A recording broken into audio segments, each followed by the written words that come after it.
Sebelum melanjutkan ke analisis aktivitas, saya akan mencoba untuk mereview sedikit mengenai cerita yang telah disajikan. Cerita tersebut dibuka dengan Aida yang berharap cemas atau deg-degan duduk di depan laptop menunggu pengumuman lomba esai yang telah mereka ikuti sebelumnya. Sambil menunggu, ia bertukar pesan atau chat dengan teman-temannya. Aida lalu mendapat balasan dari Della yang sedang makan dan juga menunggu kabar dari pengumuman tersebut. Tak lama kemudian, pengumuman keluar dan tim Aida berhasil memenangkan lomba. Alhasil, Aida pun mengeluarkan ekspresi gembira. Dengan cepat, ia mengabari teman-temannya melalui chat. Nanda, anggota lainnya yang sedang cukup tertekan dalam menyelesaikan tugas kuliah, tersenyum yang menandakan bahwa ia juga turut senang saat mendengar kabar tersebut. Pada mini klip atau tayangan sebelumnya, kami menggunakan materi emosi, yaitu lebih tepatnya emosi dan ekspresi wajah.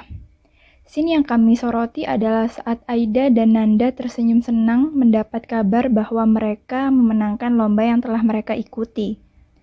Menurut pandangan biopsikologi modern, terdapat 3 faktor utama dalam respon emosi yang memengaruhi satu sama lain.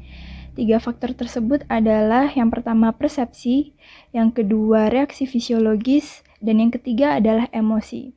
Lalu menurut Ekman dan Friesen, terdapat 6 ekspresi wajah primary atau utama, yaitu yang pertama adalah anger atau marah, sadness atau sedih, disgust atau jijik, happiness atau kesenangan, dan surprise atau terkejut.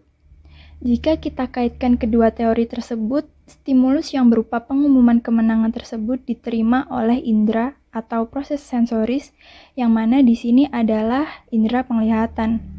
Lalu kemudian stimulus tersebut akan dibagi oleh talamus menjadi 2, yaitu stimulus yang dikirimkan ke neokorteks dan stimulus yang dikirimkan ke amigdala. Amigdala membantu mengordinasikan respons terhadap hal-hal yang berada di lingkungan kita, terutama yang memicu respons emosi. Amigdala memproses emosi seperti ketakutan, kecemasan, kemarahan, kesenangan, dan motivasi. Selain itu, persepsi juga berperan penting. Pengumuman yang menyatakan bahwa tim Aida memenangkan lomba dapat dipersepsikan sebagai sebuah kebanggaan. Lalu dari mana persepsi ini datang? Bermacam-macam. Tentunya, bisa dari pengalaman maupun proses belajar. Kebanggaan dan kesenangan tersebut lalu diekspresikan oleh Aida dan Nanda dengan tersenyum. Adapun bukti bahwa senyum yang ditunjukkan oleh mereka merupakan genuine smile. Seperti yang disimpulkan oleh Dichen, bahwa genuine smile adalah senyum yang terbentuk karena 2 otot wajah yang berkontraksi, yaitu orbicularis oculi yang berada di sekitar mata, yang akan menarik pipi ke atas sehingga daerah mata akan mengkerut dan mata akan menyipit, serta yang kedua adalah otot major zigomatik yang berada di pipi menarik ujung mulut ke arah atas dan memperlihatkan deretan gigi. Lalu yang selanjutnya adalah teori motivasi makan, yang mana kami menyoroti scene saat Della sedang makan. Fase metabolisme terdapat 3, yaitu cefalik, absorptif, dan fasting. Fase cefalik adalah fase di mana kita melihat makanan, mengekspektasikan rasa makanan, serta saat makanan masuk ke dalam mulut kita. Dilanjutkan oleh fase absorptif, di mana nutrisi diserap oleh tubuh. Lalu fase yang terakhir adalah fase fasting, yaitu fase yang membuat kita tidak makan terus-menerus atau saat glukagon tinggi dan insulin rendah. Nah, pada scene Della tengah berada pada fase cefalik, yakni saat insulin pada tubuh Della meningkat dan glukagon yang rendah.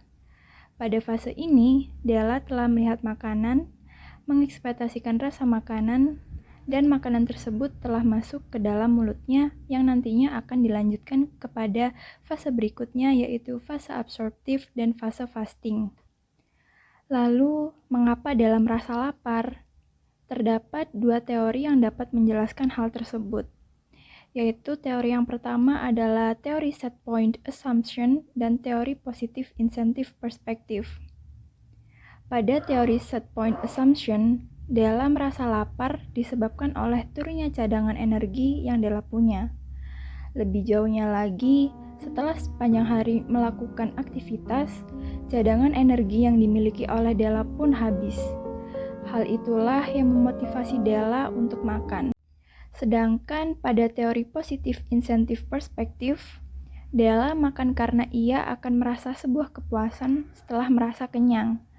Hal ini sesuai dengan asumsi dasar yang mengatakan bahwa manusia dan hewan akan makan karena kepuasan yang didapat setelah merasa kenyang.